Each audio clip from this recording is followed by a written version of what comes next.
आइए देखिए, आज मैं आपको पैसिव वॉइस बताने वाला हूँ, जिसमें प्रेजेंट इंडेफिनिट से लेके फ्यूचर परफेक्ट कंटिन्यूअस तक हम देखेंगे। Present indefinite, present continuous, present perfect continuous, इसी प्रकार से पास्ट में भी और इसी प्रकार से फ्यूचर में भी सारे का सारे जो पैसिव बनते हैं, जितने भी टोटल इसका बेसिक होगा वो बेसिक क्लास में आपको बताने वाला हूँ। तो आइए शुरू करते हैं वॉइस को। देखिए, आज मैं आपको बताने वाला हूँ वॉइस बताने वाला हूँ आपको। ये मैं आपको बताने वाला हूँ आज, और इसका जितना भी बेसिक क्लास होगा वो सारे बेसिक क्लास में आपको कवर करवाने वाला हूँ। तो सबसे पहले वॉइस बनाने में जो मुख्य किरदार होता है वो आपका वर्ब का तीसरा रूप होता है। तो आपके समक्ष सारे वर्ब का तीसरा रूप मैं प्रस्तुत कर रहा हूँ। आप इसे एक बार ज़रूर देखें और याद कर लीजिए, और याद करके ये आपका बड़ी काम आने वाला है। तो वर्ब का तीसरा रूप सारे के सारे आपके समक्ष प्रस्तुत है। इसके बाद में आते हैं हम तो वॉइस का डेफिनेशन। चूँकि लिखना संभव नहीं है तो आप देख सकते हैं कि किस प्रकार से वॉइस का डेफिनेशन है। इसके बाद में वॉइस दो प्रकार के होते हैं, एक एक्टिव वॉइस और एक पैसिव वॉइस। दोनों का डेफिनेशन आपके समक्ष प्रस्तुत देखिए। तो पहले आप देखिए, आई ईट अ मैंगो। तो वर्ब चुनने का सबसे बड़ा आसान तरीका है। कैसे आप वर्ब चुनोगे? तो सबसे बड़ी बात यह है कि जिस सेंटेंस में आप देखें उसमें जो काम हो रहा है या कुछ काम घटित आपको दिखाई देगा तो वही आपका क्या हो जाएगा? वर्ब होगा। तो इसमें आप देखिए, या दूसरे तरीके से आप कह लीजिए कि जिसमें नाना नानी लगा रहेगा, जैसे खाना, देखिए खाना, इसी प्रकार से पीना, सोना, रहना, गाना, जाना। तो इस प्रकार से आप वर्ब को चुन सकते हैं। ठीक है, वर्ब चुनने का सबसे आसान तरीका यही है कि जिस वाक्य में आपको नाना नानी मिल जाएगा वही आपका वर्ब कहलाएगा। तो इसमें आपका ईट माने खाना हो, तो देखिए यहाँ पे नाम मिल रहा है, मतलब नाना और नानी जिसमें मिलेंगे सर आपका वर्ब कहलाएगा। सिंपल सी बात है कि जिस सेंटेंस में आपका नाना नानी मिलेंगे वही आपका क्या कहलाएगा? वर्ब कहलाएगा। और जब आप वर्ब को चुन लें तो आपके लिए बहुत ही आसान हो जाता है सब्जेक्ट और ऑब्जेक्ट चुनने के लिए। याद करने की जरूरत ही नहीं पड़ेगा आपको कि सेंटेंस के सब्जेक्ट का डेफिनेशन याद करें, ऑब्जेक्ट का डेफिनेशन याद करें, वर्ब का डेफिनेशन याद करें। सर याद करने की जरूरत ही नहीं है। क्या जरूरत पड़ी है याद करने के लिए? आप एक सेंटेंस में देखें कि कहां पे ना, नी, ने या नाना नीनी आप कह लीजिए आ रहा है, वही आपका वर्ब कहलाएगा। सिंपल सी बात है। जैसे अगर मैं बात करूं आपसे कि आई राइट अ लेटर, ध्यान दीजिएगा, आई राइट अ लेटर, तो यहां पे देखिए लिखना, ये आपका लिखना है, और ना इसमें आ गया इसलिए ये भी वर्ब है आपका। ये खाना है, ये भी आपका वर्ब हो गया। तो जितने भी नाना नीनी आएंगे वो सारे के सारे क्या हो जाएंगे? वर्ब कहलाएंगे। और वर्ब चुनने के बाद में आप, सबसे बड़ी बात है कि आप इससे दो प्रश्न पूछिए। एक पहला प्रश्न पूछिए व्हाट माने क्या, और दूसरा प्रश्न पूछिए हु माने कौन। अगर व्हाट से अगर आंसर मिलता है तो सब्जेक्ट चुन लीजिएगा आप, और हु से ऑब्जेक्ट चुन लीजिएगा। ध्यान दीजिए वर्क कैसे करता है ऐसे। आप इससे पूछिए व्हाट लगा के कि क्या खाता है, समझिएगा, क्या खाता है, तो एक आम खाता है। क्या खाता है? एक आम खाता है। ये आपका ऑब्जेक्ट क्लियर, ये आपका ऑब्जेक्ट क्लियर। और कौन खाता है तो क्या हो जाएगा? Subject clear. बस इतना ही सवाल पूछना आपसे। दो प्रश्न पूछना है।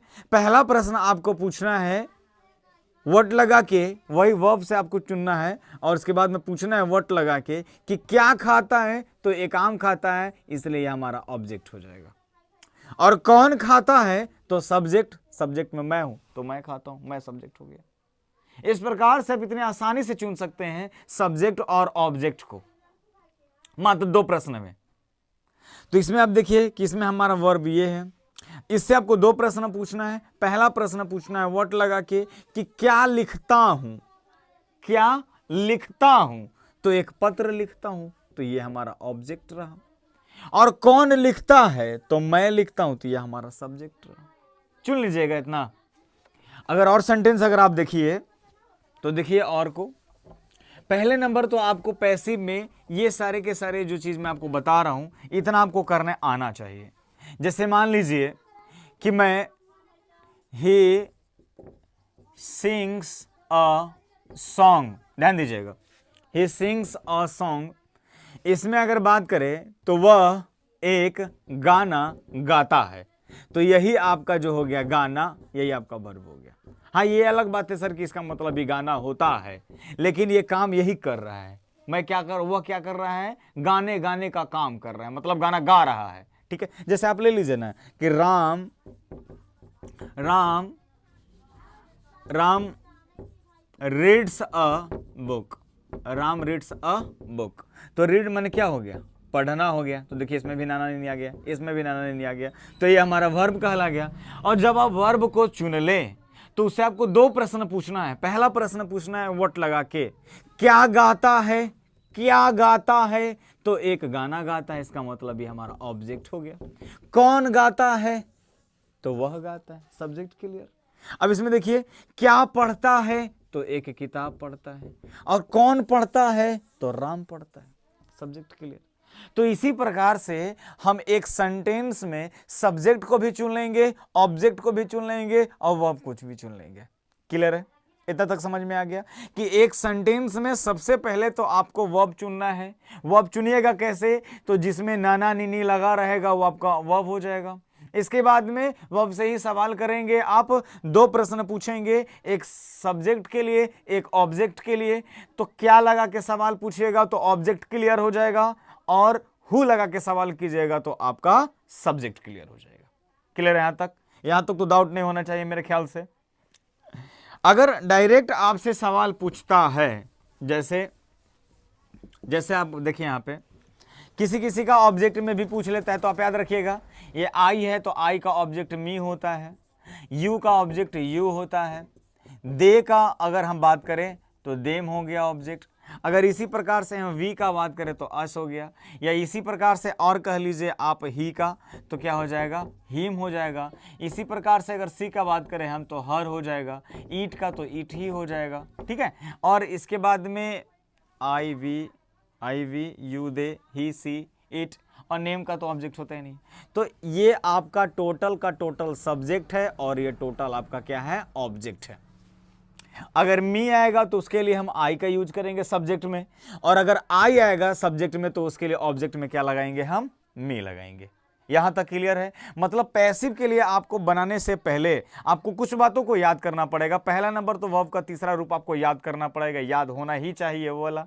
दूसरे नंबर कि आपको सब्जेक्ट पता होना चाहिए, ऑब्जेक्ट पता होना चाहिए, और वर्ब आपको पता होना चाहिए। तीसरे नंबर आपकी बात हुई कि सर आई का ऑब्जेक्ट क्या होगा या मी का सब्जेक्ट क्या होगा, ये चीज आपको पता होना चाहिए। इतना आपका बेसिक है, ये आपको याद होना ही चाहिए। इसके अलावे अब हम आते हैं वॉइस पे। और वॉइस में आप देखिए कि पहले नंबर इसका हम डिफिनेशन देखेंगे कि वॉइस का डिफिनेशन क्या होता है। चलिए समझिए, जैसा कि आप देख रहे हैं वॉइस का डिफिनेशन कहता है कि किसी वाक्य में प्रयुक्त वर्ब का वह रूप, ध्यान दीजिएगा, किसी वाक्य में प्रयुक्त वर्ब का वह रूप जो यह दिखलाता है या तो कर्ता कुछ करता है या कर्ता पे कुछ घटित होता है, यही आपका पैसिव कहलाता है, यही आपका वॉइस कहलाता है। समझिएगा, जैसे मान लीजिए आई ईट अ मैंगो, मैंने ये एग्जाम्पल लिया, आई ईट अ मैंगो। जैसे कि आप सेंटेंस देख रहे हैं, इसमें यही आपका वर्ब हो गया, और चुनने के तरीका भी आपको बताए थे कि जिसमें नाना नीनी लग जाएगा वही आपका वर्ब कहलाएगा। और ईट माने खाना पीना सोना रहना गाना बोलना हंसना पिटाना, समझ पा रहे हैं, जितने भी नाना नीनी है वही आपका वर्ब कहलाता है। इससे आसान चुनने का तरीका हो ही नहीं सकता है। फिर आपको रटना पड़ेगा कि वर्ब का डिफिनेशन क्या होगा, सब्जेक्ट का डिफिनेशन क्या होगा, ऑब्जेक्ट का डिफिनेशन क्या होगा। अगर रटना से आप बचना चाहते हैं तो इसी फॉर्मूला का आप यूज कीजिए।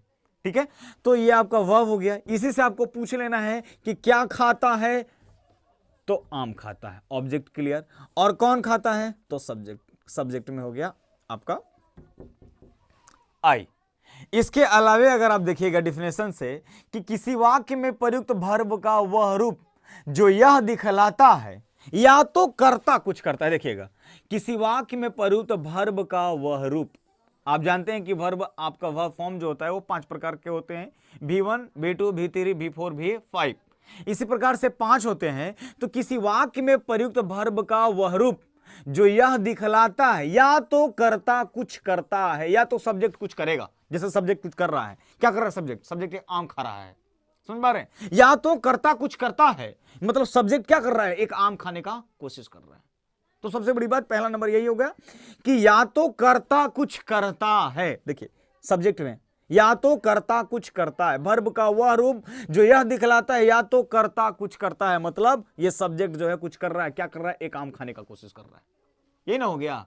और दूसरे नंबर से बोला कि या तो कर्ता कुछ करता है या कर्ता पे स्वयं कुछ घटित होता है। तो आइए इसको जब हम बना लेंगे तो a mango is eaten by me. अब ध्यान दीजिएगा, या तो कर्ता कुछ करता है या कर्ता पे स्वयं कुछ घटित होता है। अब देखिए यहां पे एक आम मेरे द्वारा खाई जाती है। इसका मतलब कि अब जो हो गया वो घटना किस पे हो गया? ऑब्जेक्ट पे। अब जो घटना किस पे हो गया? आपका ऑब्जेक्ट पे हो गया। मतलब एक देखें आप कि यहां पे घटना घटी और एक आम मेरे द्वारा खाई जाती है। इसका मतलब है कि या तो कर्ता पे कुछ काम घटित हो रहा है या कर्ता स्वयं कुछ काम कर रहा है। यही आपका क्या कहलाता है? वॉइस कहलाता है। क्लियर है यहां तक? तो इस प्रकार से आप डिफिनेशन का मतलब समझे और यहां पे आपको बताएं कि किस प्रकार से वॉइस का डिफिनेशन है। और आगे अब चलते हैं। तो वॉइस जो होते हैं वो अंग्रेजी ग्रामर में 2 प्रकार के होते हैं। पहले जो होते हैं वो एक्टिव वॉइस होता है, दूसरा पैसिव वॉइस होता है। पहला क्या होते हैं? पहला एक्टिव वॉइस होता है और दूसरा क्या होता है? पैसिव वॉइस होता है। ध्यान से समझिएगा। डेफिनेशन आप देख लिए।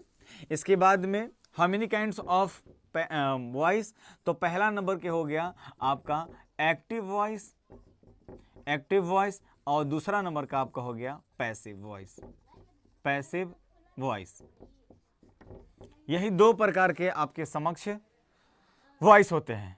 पहले में जो आपका मिलेगा एक्टिव वॉइस में वो यही मिलेगा, या तो कर्ता कुछ करता है, मतलब जो भी काम होगा वो सब्जेक्ट पे घटेगा, और दूसरा काम जो होगा कर्ता के द्वारा घटेगा, तो वो पैसिव कहलाएगा। अगर आप डिफिनेशन से नहीं पकड़ पा रहे हैं कि एक्टिव कौन है पैसिव कौन सा है, तो आप दिमाग लगाइए कि साधारण तो ये सही नहीं हो सकता है, लेकिन बहुत हद तक आपका सही होगा कि अगर जिसमें बाय मिल जाएगा तो पैसिव कहलाएगा।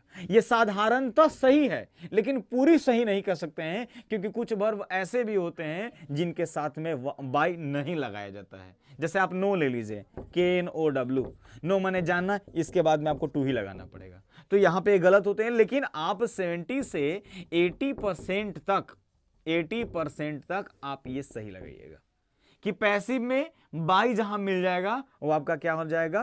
पैसिव हो जाएगा। या आप कह लीजिए कि बाई जहां मिल जाएगा वो पैसिव हो जाएगा, और जिसमें बाई नहीं मिलेगा वो क्या हो जाएगा? एक्टिव हो जाएगा। आप एक्टिव और पैसिव का डिफिनेशन देख सकते हैं। इसी प्रकार से मैं आपको चुनने के लिए बता रहा था कि जैसे मान लीजिए कि ही रीड्स अ स्टोरी। आप यहां पे देखिए तो इसमें बाई नहीं लगा हुआ है, इसका मतलब है कि हमारा एक्टिव वॉइस हो गया, हमारा एक्टिव वॉइस हो गया, जिसे हम ए भी के नाम से सूचित कर रहे हैं। और इसी को अगर हम कहें तो a story is read by him.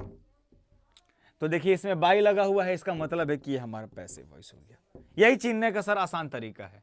ये मैं नहीं कह रहा हूं कि बाई लगाने पे ये एक्यूरेट ही सही हो जाएगा, मतलब सब केस में सही होगा, नहीं, सब केस में सही नहीं होगा। कुछ वर्ब के साथ में बाई नहीं लगते हैं तो उनके लिए अलग होगा, ठीक है। लेकिन बेसिक कॉन्सेप्ट के लिए आपका ये चीज हो जाएगा कवर, मतलब जिसमें बाई लग गया वो आपका पैसिव कहलाएगा, जिसमें बाई नहीं लगाएगा वो एक्टिव कहलाएगा। तो मैंने आपको यहां तक क्लियर करा दिया।